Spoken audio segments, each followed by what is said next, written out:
Coba bayangin, kita nemu dokumen kuno kayak gini, isinya tulisan-tulisan misterius. Kira-kira rahasia apa ya yang ada di baliknya? Nah, hari ini kita bakal bareng-bareng mecahin kode dari sebuah hukum masa lalu yang bisa membuka jendela ke dunia yang udah lama banget hilang. Oke, bagian pertama, prasasti misterius. Perjalanan kita mulai dari sini nih. Kita dihadapkan sama sebuah teks yang kelihatannya indah, tapi jujur aja, pas pertama kali lihat, kita sama sekali nggak ngerti artinya. Sebenarnya tulisan ini mau bilang apa sih? Lihat deh goresan-goresan aksara ini. Ini bukan sekedar kaligrafi biasa loh. Di balik estetikanya, setiap guratannya itu isinya perintah, hukum, dan konsekuensi yang ngatur soal dagang, utang piutang, kejahatan, bahkan nasib satu keluarga. Jadi apa sebenarnya dokumen ini dan rahasia apa yang disimpannya? Lanjut ke bagian kedua, hukum sang sultan.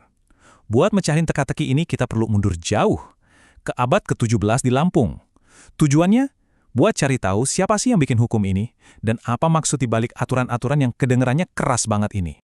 Ternyata dokumen ini adalah sebuah kitab undang-undang dari abad ke-17 yang dikeluarin sama Sultan Banten buat wilayah Lampung. Coba bayangin perjalanannya. Dari sebuah perintah raja, terus dipahat di atas lempengan tembaga yang namanya dalung, terus nunggu hampir 200 tahun sebelum akhirnya ada yang bisa nerjemahin.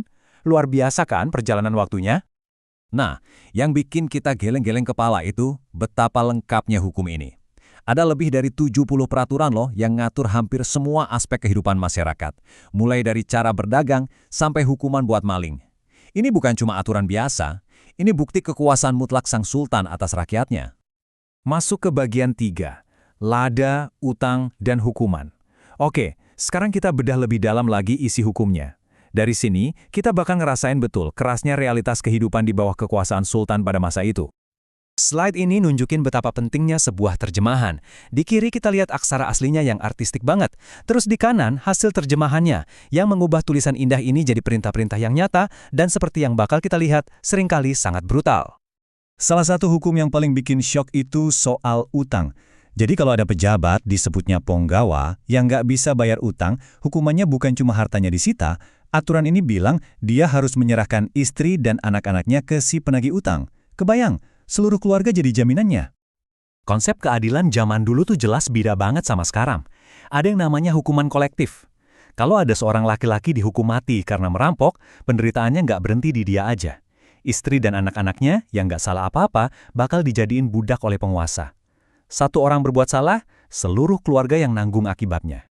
Lihat angka ini, 500. Ini bukan denda uang ya. Ini adalah jumlah pohon lada yang wajib ditanam setiap orang atas perintah sultan. Ini bukti kalau hukum ini bukan cuma buat ngatur masyarakat, tapi juga jadi alat kontrol ekonomi yang super kuat buat ngamanin komoditas paling berharga waktu itu, lada. Lanjut ke bagian 4, memecahkan kode. Terus pertanyaannya, kok kita bisa tahu semua ini? Nah, jawabannya ada pada perjuangan seorang penerjemah yang dengan teliti banget berusaha memecahkan kode kuno ini. Kenalin, ini dia pahlawan kita, sang penerjemah, H.C. Hum. Menerjemahkan naskah ini sama sekali bukan pekerjaan gampang ya. Hum sendiri nulis di catatannya kalau aksaranya itu nggak konsisten, ejaannya berantakan, dan nggak ada aturan yang baku. Jadi dia ini pada dasarnya harus mecahin teka-teki linguistik yang super rumit. Dan yang bikin salut, di tengah usahanya itu, dia sangat jujur. Meskipun ahli, Hume nggak ragu buat ngakuin kalau ada bagian yang dia nggak ngerti. Di catatannya dia sering nulis frasa kayak, bagian ini tidak jelas bagi saya. Ini jadi pengingat buat kita kalau menerjemahkan sejarah itu adalah sebuah perjuangan, bukan proses yang gampang. Oke, kita sampai di bagian terakhir, jendela ke masa lalu. Jadi, setelah semua yang kita bahas, apa sih yang sebenarnya bisa kita pelajari dari satu dokumen kuno ini? Apa makna penting dari hukum sang sultan ini? Kitab hukum ini ternyata lebih dari sekedar daftar aturan ya. Ini seperti potret sebuah masyarakat zaman dulu. Lewat dokumen ini, kita jadi tahu betapa pentingnya lada buat ekonomi mereka, sistem peradilan yang keras, dan kekuasaan sultan yang absolut.